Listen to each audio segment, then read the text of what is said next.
Hello, my friends in film fandom, wherever you may be, and however you may be watching. Thank you so much for giving us this little bit of your time. And boy, a busy day here on the channel. We had the regular show with me and Jeremy earlier, and now I'm here with my good friend from the Horde Goat, Mr. Marvel himself, my man Conor. What's up, brother? What up? I'm just preparing myself for the look at the magic. Is it not real magic? that magic is better than anything that he put out there. That's for sure. no freaking kidding. With the exception of the sling ring, because I mean, whatever. If you've got that kind of magic going for you, then fine. But I mean, yep, making roses appear out of your sleeve and stuff. He was not Houdini level. Let's just say that. No, Donnie Blaze. Wink, wink, nudge, nudge. Yeah, no doubt. I had to do a double take when they said that at first. I was like, "What'd they say?" I'm like, please do not let this be another Ralph Boner. Please do not let this be another Ralph Boner. Yeah, I was concerned, but there were several things that concern me about this episode. We're going to go into that right now. Of course, we're talking about episode 4 of She-Hulk on Disney Plus, and I got to say, Conor, I'm now to the worried stage. I really. Again, first episode I was not overly fond of, but I liked it. I was like, okay, it's set up. It's the first episode. It's got to set the stage for all this. Second episode I liked. Third episode didn't really hit for me. Didn't do a whole lot to push the story down its path. Again, it got a little too SJW for me. Fourth episode, at least it wasn't as SJW, but I gotta say they didn't do a whole lot to send the story down its path, other than we're finally getting to the point we're going to be seeing more Titania anyway, which I don't know why it took a couple episodes to get to this point. We got a lot more of the rom-com of it all, but that's fun, but you got to weave it into the larger story, and they're just not progressing it in the pace that I would like to do it. I don't know. What are some of your general thoughts on this episode? You hit the nail on the head, my friend. I kind of had the same, I think we talked about this before on and off the air about like that, a lot of people that I had heard episode 4 turned the corner and that things were going to get better. And I don't know if that was referring to the end, but I completely agree with you. I completely agree with you in the sense of like, okay, we're getting kind of a little like, it's not as episodic. It seemed like a who's coming through the revolving door this week.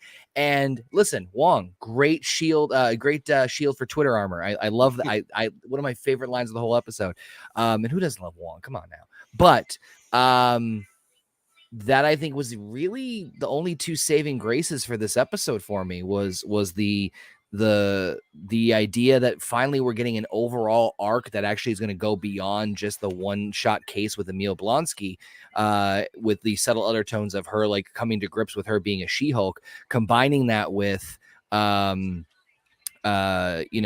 Wong. I love Wong. Who doesn't love Wong? That's really the only two things that did it for me in this episode. So I share your worry, my friend.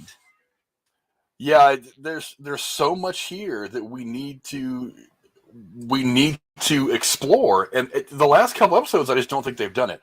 Another thing that kind of freaks me out about this, it's got me a little bit worried, is this show seems to be really Wong centric, and I'm concerned that we're paying more attention to Wong and not enough attention to Jennifer's growth as the character.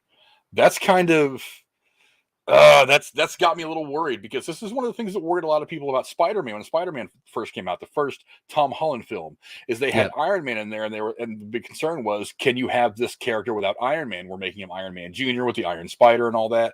I personally didn't mind the Iron Spider. I actually freaking love that suit. That's my favorite Spider-Man suit of all time. Yep. But are we just making him Iron Man Jr.? And that was a concern, and I think rightfully so. Obviously, things kind of leaned away from him as they went forward for obvious reasons. But it's like I feel like they're not doing anything to separate her story from Wong's. They're just like, okay, we're going to give you a little bit of Jennifer Walters and what she's dealing with, both in her dating life, which I actually thought that was a really funny thing in this episode, and in the professional stuff she has going on with Blonsky and all that. But whenever we feel like that might not be working, here's Wong. Hey, remember this guy? He's the funny guy that we all love. This is becoming the Wong MCU. It's becoming the Wongiverse, whatever. The Wong Dynasty, all these different names they're giving about Wong. That's kind of all it is. And they keep going back to him, and I think they could take some of that. And while he's great comic fodder, I think they need to take more this time and give it to her. Look, these episodes are only like 30 minutes long. If you spend 15 minutes of it on Wong, then you've only got 15 minutes of an episode to give to your main character. And that's not a lot because she's experienced a lot of growth. I mean, you kind of accelerated her growth through becoming a Hulk. And that's fine because we know what Hulk is at this point. We've had 10 years now of Mark Ruffalo, and more than that if you go back to like the Ang Lee movie that isn't technically a part of the MCU. So I mean, we know that. So you can accelerate that fine, but she still has story that you have to explore and build on, and you haven't done it. I'm really, really concerned. What do you think?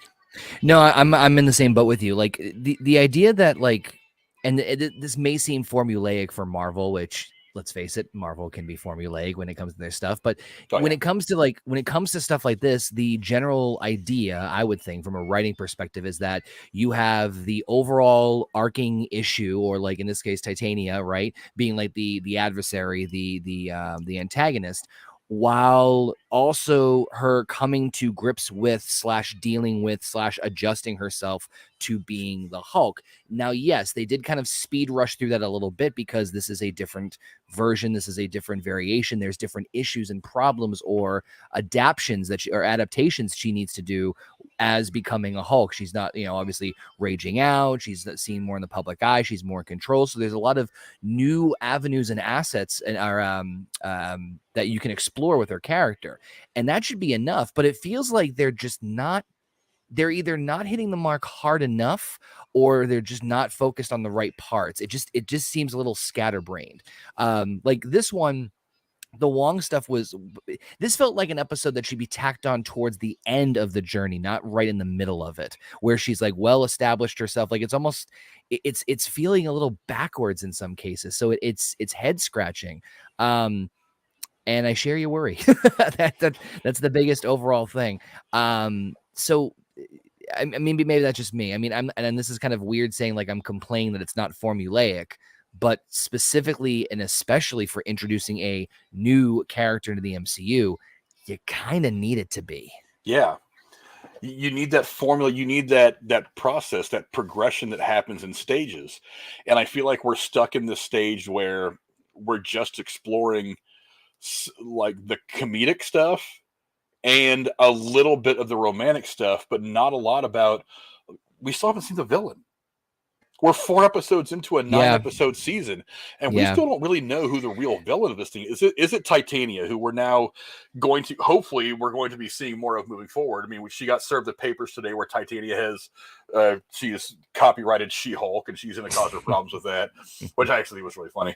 It's clever. I thought that was actually very clever. We had a episodic bad guy, so to speak, with this magician guy, this Donnie Blaze. It's like he really was the villain of the week, and he wasn't even a good one. Right. This entire episode it didn't take advantage of the opportunities it needs to take advantage of. Honestly, you want to know who steals this entire damn episode? Madison. She steals with 2 N's and a Y and not where you think it is. Yeah. She steals this entire episode. I mean, it's like I was after I had watched it earlier, I was watching a New Rockstars, and they were talking about how, like, because I'll fast forward for a minute to the post-credit scene where this girl Madison and Wong are sitting there watching TV, and they're talking about his favorite drinks and stuff like that. And I'm thinking to myself, I would watch a 45-minute or hour-long episode of these two talking, because their back and forth was fun. The awkward Wong, who's really uptight, professional, and serious about being a sorcerer, to this party girl who really every moment she is in the show is probably flat out drunk, and probably doesn't know her elbow from her asshole, but she's still great comic relief. She steals this show. And that, to me, is worrisome. I mean, I was enjoying it as I was watching her, but I'm like, I need more. It's like we know that Daredevil's coming, and when is that coming? It doesn't have to be episode 1 and him be a significant part of this, but I'm like, are you killing 2 episodes until you get to Daredevil? I mean, Daredevil is going to bring substance. Yeah, this felt like in such an awkward place. Like it's not that I hated the episode or disliked it, but in terms of, and this goes back to the conversation we've had before about like, and even like, doing it on the round table too, like doing sometimes reviewing and analyzing these Marvel shows on a week-to-week basis is really tough. because sometimes they are, who knows, next 5 episodes could blow it out of the water. I'm not holding my breath, but I'm just, but that's part of it. The other part of it is like, it's not that I didn't like the episode. There were a lot of elements that I actually enjoyed about it, but it just felt out of place in the narrative of what we've got so far. So I could see people getting frustrated and not saying that this is the worst thing ever. We've seen worse, but I can certainly see the frustration. But it's tough to kind of like, it's tough to go either way. But it is hard to kind of stand on this one if on the precipice of this is all we've got so far, and we're at the halfway point. Yeah, and then the villain of the week, who was not even wonderful, was what was it? Donnie Blaze. Who we find out was actually expelled from Carmitage after a week, and he's using a stolen sling ring to amp up his act at the Mystic Castle, which is the MCU's version of the Magic Castle. For those of you who are into magic, you guys know what the Magic Castle is. Yep. It's a very famous place. I thought that he would have hit me differently had I been more impressed with the last episode. Like maybe I would think that this is the villain of the week, the sort of antagonist. He's actually too stupid to be a serious antagonist, but maybe that would have hit me a little bit differently, and the humor would have got me differently had this show been on better footing for me. But it wasn't. Yeah, I was actually. It was interesting to me that they do connect him to the Carmitage. You see that. Wong explains that he had been kicked out after a week or two because he summoned 3 kegs of beer and his frat buddies for a party at the Carmitage. That was kind of funny, but I'm like, I get the humor. You guys are doing the humor just fine. Stop overdoing it and give me real story and substance. I thought they kind of wasted him. I think they could have done a lot more with him. Maybe not made him such a putz. What did you think of Donnie, not Johnny Blaze? Donnie Blaze. I didn't mind him. It did seem like just kind of like, for lack of a better word, like, like cheap, because that's what he is. But let me throw this to you too, and maybe this is just me. I wouldn't have minded this again if this was much later on. If this was like not after a Wong-centric episode as well, and you just pace this out a little bit further down, or maybe we had some development with Walters, or like, that coming to light moment of aha, or like I can embrace who I am, something just more. It just felt like, again, not placed in the right spot as far as the show so far anyway. Yeah, and they did try to give a little bit of growth to her with the whole dating app thing and the date that she went on. Now this is the kind of substance that I really wanted out of this episode, is that she ends up meeting a guy on this dating app. He's a pediatrician or a pediatric oncologist, I think is what he says. So he's a doctor, he's a professional, he's good looking, and in the end, he didn't want to be with her. He wanted to be with She-Hulk. And that to me showed a little bit of the depth of exactly the position she's in. Is she wants to have a life that does not include She-Hulk. She wants to have her not so secret identity, as in most characters have secret identity, but apparently very few people in the MCU do anymore.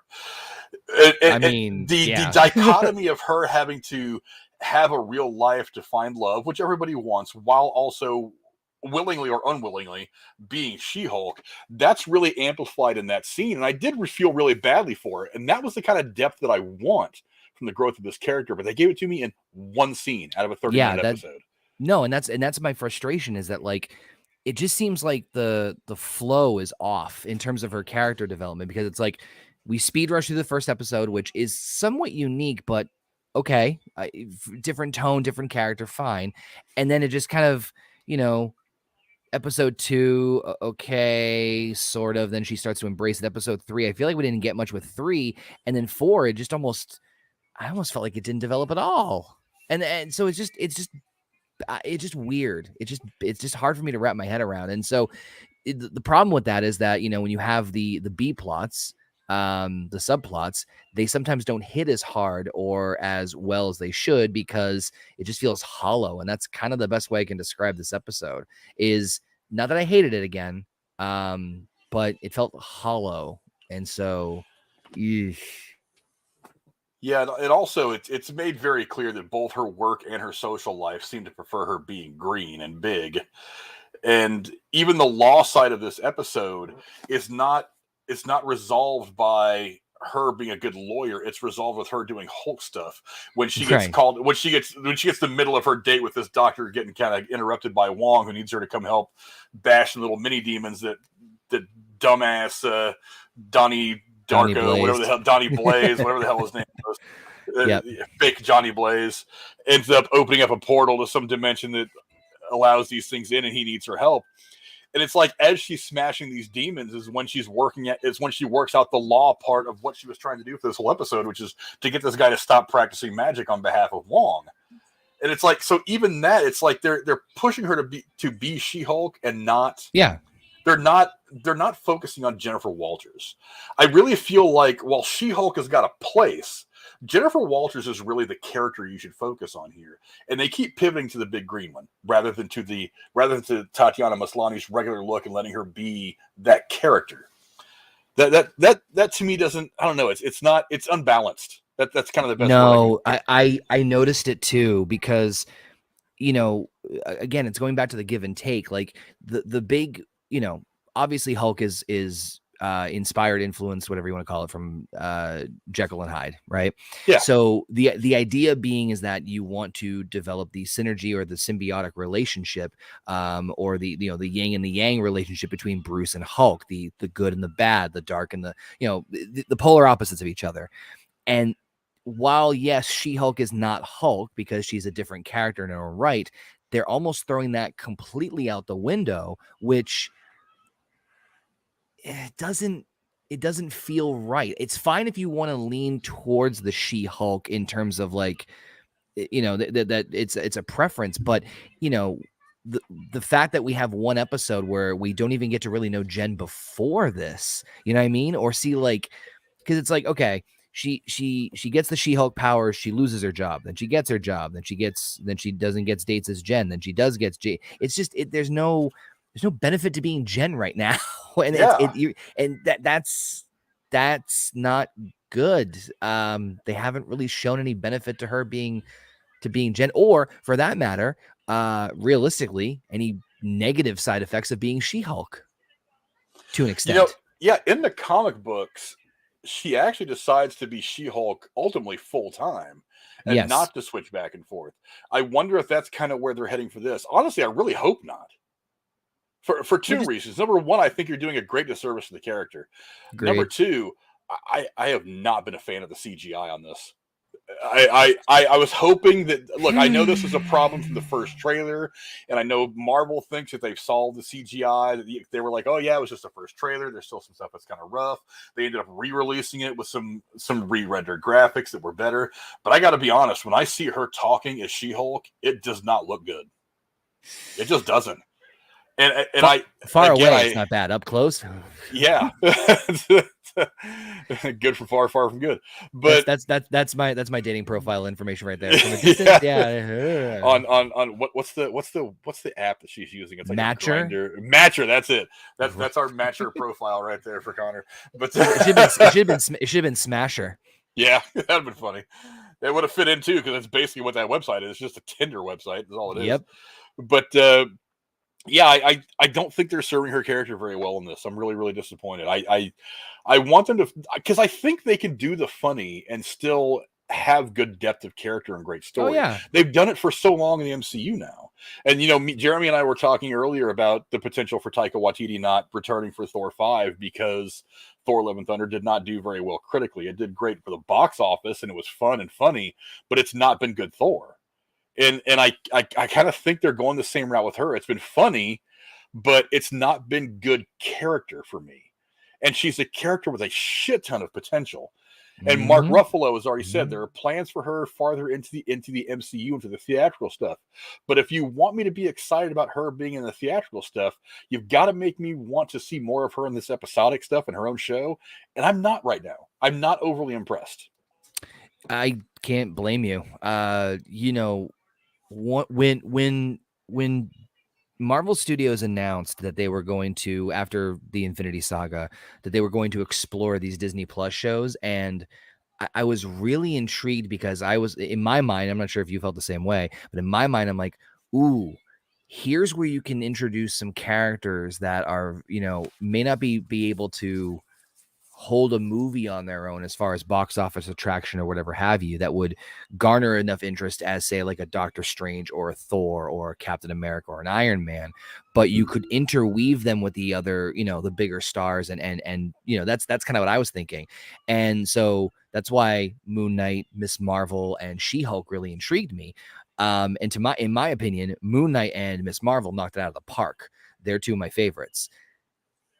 This one's not like, I don't like, I don't know how to take this right now. I don't like, there's no excitement to want to see her at this stage into anything else because there's not much there. There's nothing of any, Moon Knight, you had the struggles of, his identity, his role, his curse of being Moon Knight. Miss Marvel had the dichotomy of her being a teenage girl and having the superhero powers. And it's like She-Hulk, it's like, where's the issues? I mean, yeah, okay, she's not getting dating life. She's got a superhero gig. Like, she's got a job. It's too different. It's too against the grain that it's almost hurting it in some cases, in a lot of cases right now. So it's a little, and I'm not surprised that you would have a bigger role, but it's like doing what? Taxes for the Avengers at this point? I don't know what else. I don't know what else there is. If you're paying attention to the chat, it's clear that Awandi's been drinking. Like, I'm not. But I mean, he does raise an interesting point. It's like Tatiana Maslany is a very attractive woman for sure, but she should be what drives the show as the character of Jennifer Walters, and She-Hulk should be something. Look, if you think back to the Hulk TV series with in the 70s with why am I drawing a blank in his damn name? Anyway, the Hulk series in the 70s with Bill Bixby. I knew there was an X in there somewhere. I don't know why I was struggling with it. But if you look at that was a very character-driven show. It was more about Bruce Banner, and the Hulk was something that happened at the end of the episode when the bad guy pissed him off. He would wreck shop. Right. But the story was driven by Bruce Banner. This show is the opposite. It seems like this show is driven by the Hulk, and the Hulk is a bit of a not a MacGuffin. It's kind of a joke. Well, but here's the thing. That could be fine. That could work if you established Jen more. If you had more flashbacks, or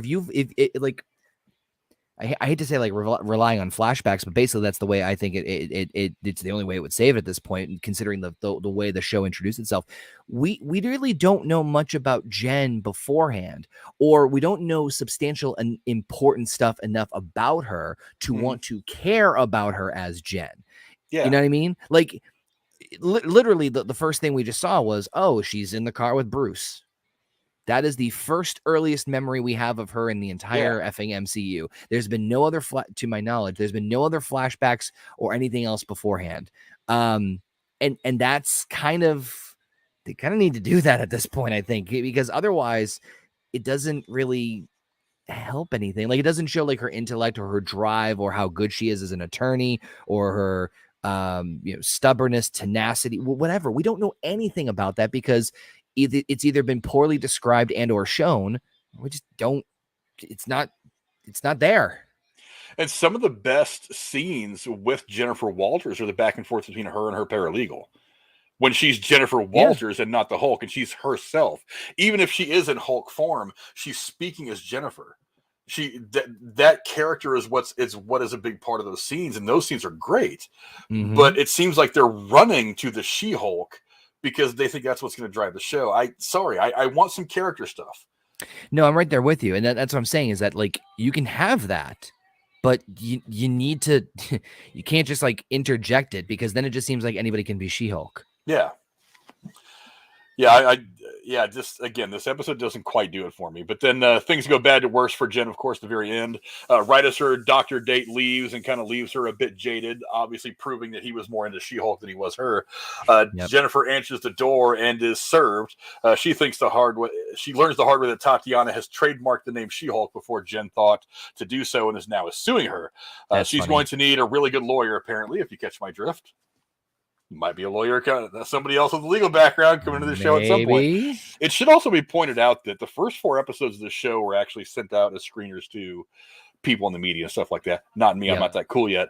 So now we're through the first 4. So now we're all in uncharted territory. So nobody knows what's coming next. Nobody has had screeners of episode 5 on. So nobody knows. So maybe this thing will eventually turn a corner, but we were promised by a lot of people that this episode was going to help us turn a corner, and it didn't. It didn't even come close. No, I mean, take everything with a grain of salt you read on the internet, kids. You know, the last of it does give me hope that maybe the arcing story with Titania does enough and carries enough of the plot and the character growth to the end. Maybe Matt Murdock comes in and kind of helps guide her as far as maybe influencing more of a balance between superhero life and being a lawyer, which I'm all for. But I'm telling you, it's going to be hollow, just like we both said, unless we know more about who Jen is. It's not going to hit as hard. It's not going to, it's going to be like rushing to dessert before you even had the dinner yet. It's not going to go well. And it's got me a little concerned too. But I'm hopeful that at least that arc can hopefully get us to get a little bit more out of it. Yeah, and then we'll go real quick to that post-credit scene. Jen does end the episode by turning to the camera and admitting that this is a bummer ending, but maybe the tag will be fun. And of course it was. Again, a very meta thing to do. That kind of made me smile when she said that. And then we cut to the mid-credit scene where we see Madison and her bestie Wongers talk cocktails while watching This Is Us. And they're going back and forth about this stuff. Now, there is something, I don't think this is connected, but there is something in there. It's a bit of an Easter egg. In the tag, Wong says that he has some vodka and yak milk left over from the wedding. It doesn't say whose wedding. It could be Christine Palmer's wedding, but he wasn't there. So it may not be that wedding. But I thought it was funny when he said the wedding. I was kind of like, what wedding? I wonder what that means. So that was one thing that caught my ear, but I don't know if this was the same for you.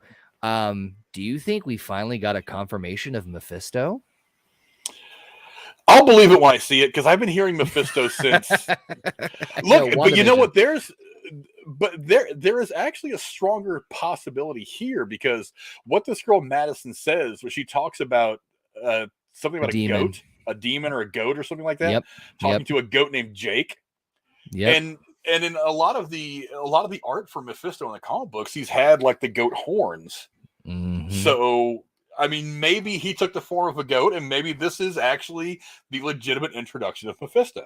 Maybe. I'm not saying it is. I think there's probably about a 10 or 15% chance, but this makes a little more sense the way she described it. I just love the idea of people losing their shit over the possibility that Mephisto is introduced in all of the MCU projects of all the episode in She-Hulk, let alone this episode of She-Hulk. But yeah, I think that, like, you know, I don't know about you, Frank, but I remember when WandaVision came out, how the internet was all abuzz about Mephisto, and it wasn't the case. And, you know, there's been a lot of back and forth about whether or not, but I mean, as far as like any like concrete proof that he's going to show up in the, I mean, that's as close as you're going to get so far. Yeah. But I'm not saying that Mephisto isn't going to show up at some point in the MCU. I personally think he will eventually. I think he's a juicy character that you can have a lot of fun with in this universe. Yeah. We do have Agatha Harkness, what is it, Coven of Chaos or House of Chaos, whatever it's called, coming up eventually. That could explore Mephisto. Maybe Mephisto was her mentor or something. I mean, I don't know exactly what his role for in her was in the comic books. But I mean, that's something. Since we're not doing direct adaptations of the comic books, they could work him in there somehow.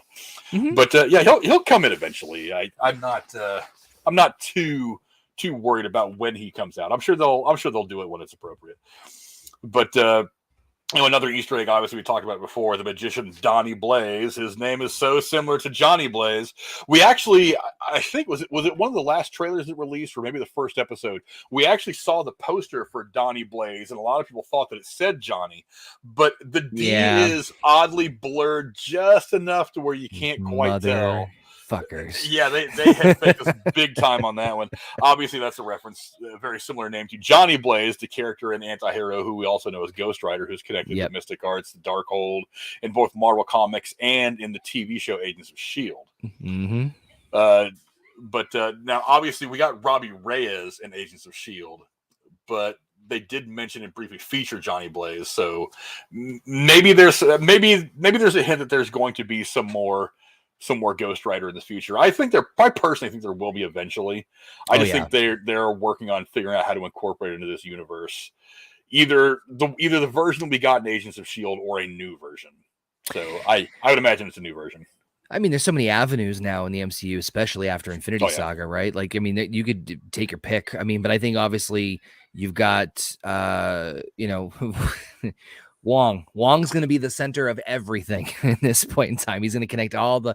He's going to be the new leader of the Avengers. I bet you. But I mean, who knows? We got D23 literally a couple of days away. Ghost Rider show, or I don't know about a movie. I think a show, or maybe like a casting for Phase 6. You never know. Hey, I have a feeling they're going to fully announce Phase 6, and who knows what's going to be in there. I mean, there's already been some news, and I meant to talk about it today on the show and bring it up to Jeremy, but I forgot that there's the girl Julie Comer, who was in Free Guy and Killing Eve. I'm pretty sure they're going to announce her as Sue Storm at some point Saturday.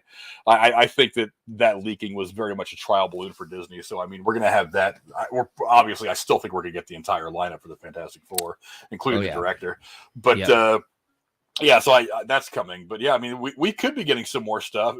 Maybe they will. I don't know. Maybe they'll announce more that they're going to be doing with She-Hulk. Maybe they're going to say that we're doing Planet Hulk and She-Hulk is going to have an appearance in it.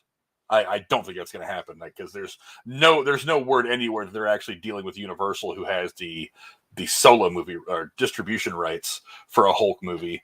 There's no talk at all between the two of them from what I heard. But yeah, I did hear some. I mean, I've heard everything under the sun, as I'm sure you have too. So I'm trying to like hold my breath and not say like, well, this is gonna. But I did hear a little bit stronger than others that maybe there might be another Sony picture collaboration in Phase 6. Not necessarily Spider-Man directly, but I mean it's gonna be something Spider-Man related-esque. But I've heard everything under the sun too. Shang-Chi 2, Moon Knight Season 2. Shang-Chi 2 I want. I need to go back and listen to your guys' breakdown of that. That's one of my favorite Marvel movies since the Infinity Saga ended. That is probably my favorite Marvel movie. I instantly praised it even before we got into the deep discussion. Like, heads up, I will tell you right now, it's like top, like easily around the top 5 of all my favorites. And yeah, we ranked it. Spoiler alert: we ranked it pretty high. That was one of my favorites. And even Basement said something effective like, "It's almost too good for Marvel,"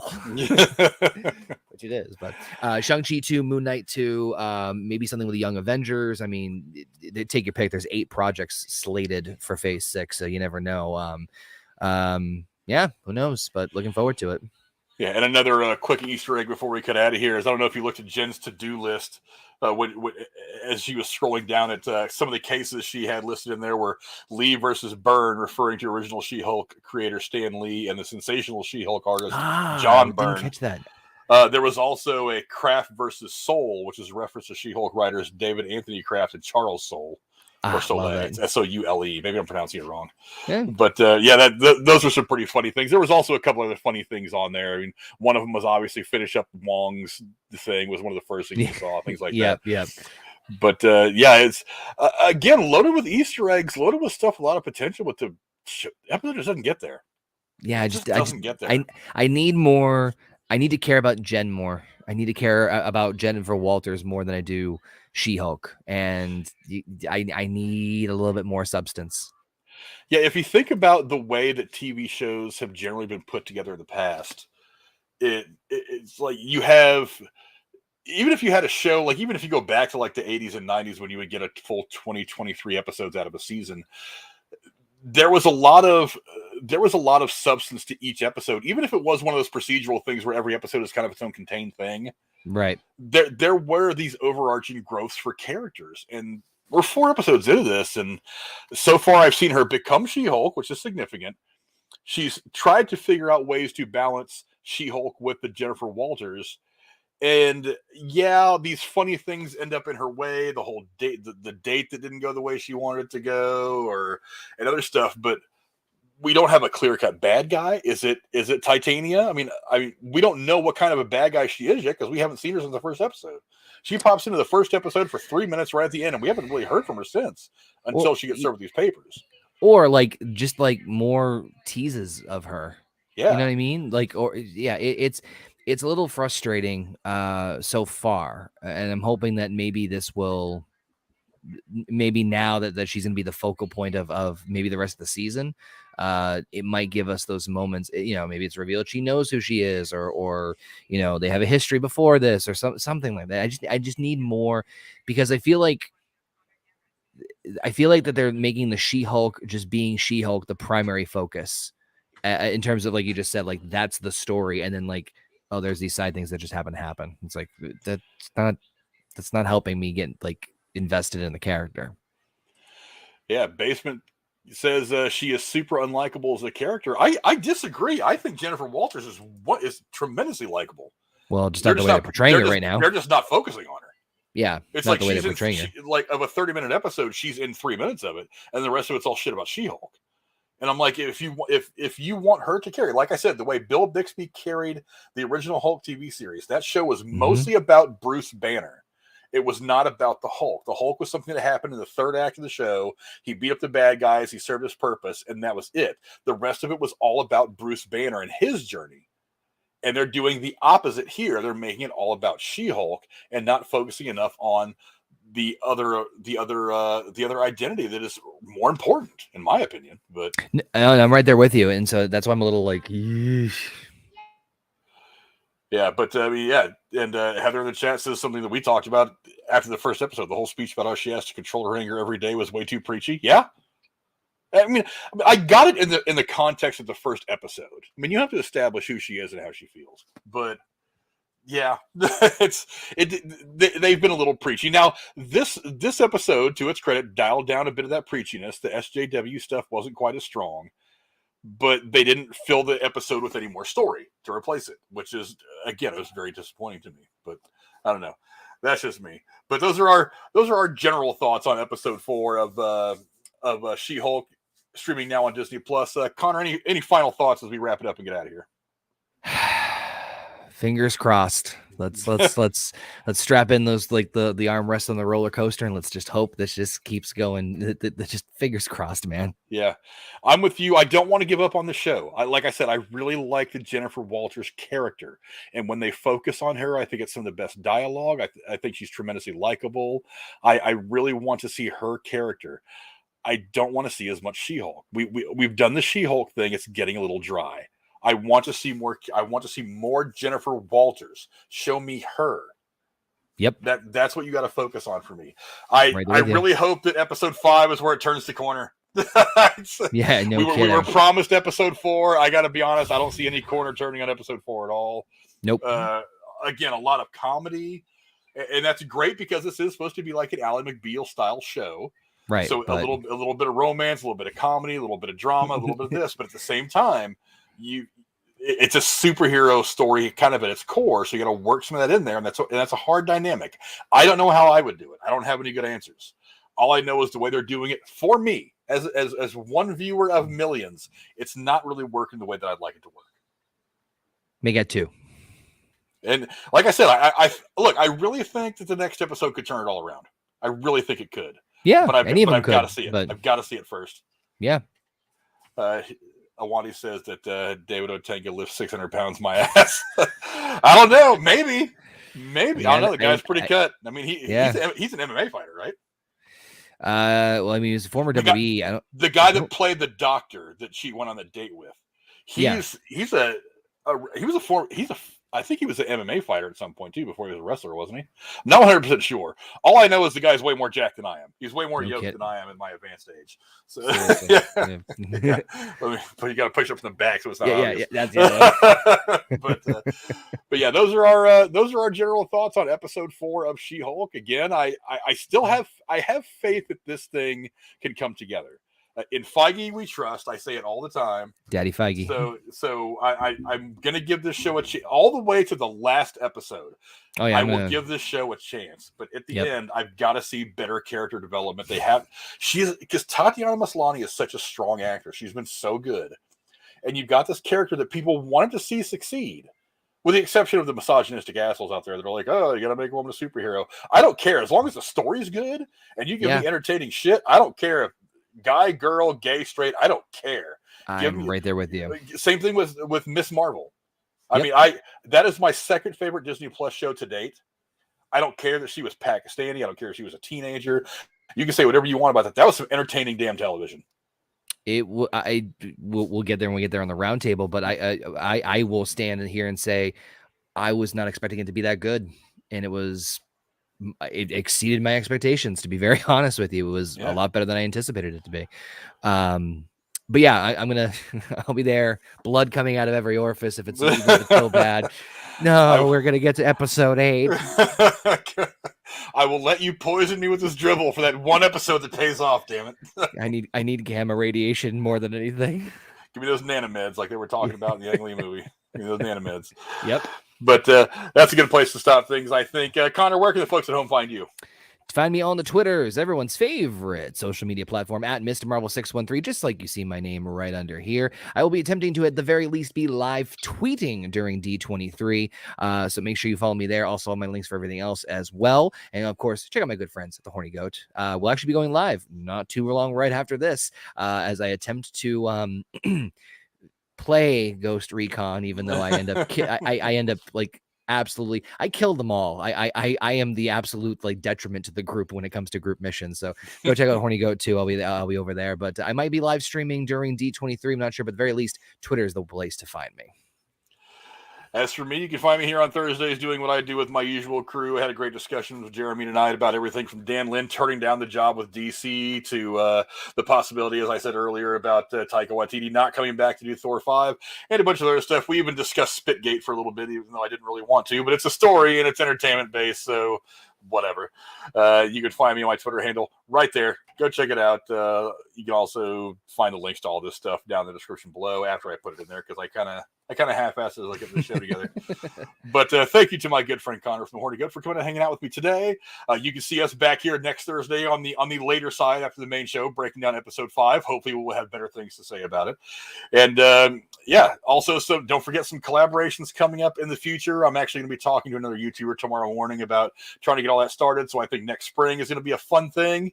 Nice. Me and Conor, I think I've mentioned it to Conor already once before. I don't know if you'll remember what I was talking about. I can talk to you about it. I do. Yep, I remember. It's going to be a fun thing. It gets several YouTubers involved, and I think it's going to be pretty cool. I think it's going to be cool for everybody. Yeah. But news on that will be coming probably by the end of the year at some point. So you guys come back and see us again some other times. Thanks for hanging out with us. Until next time, adios.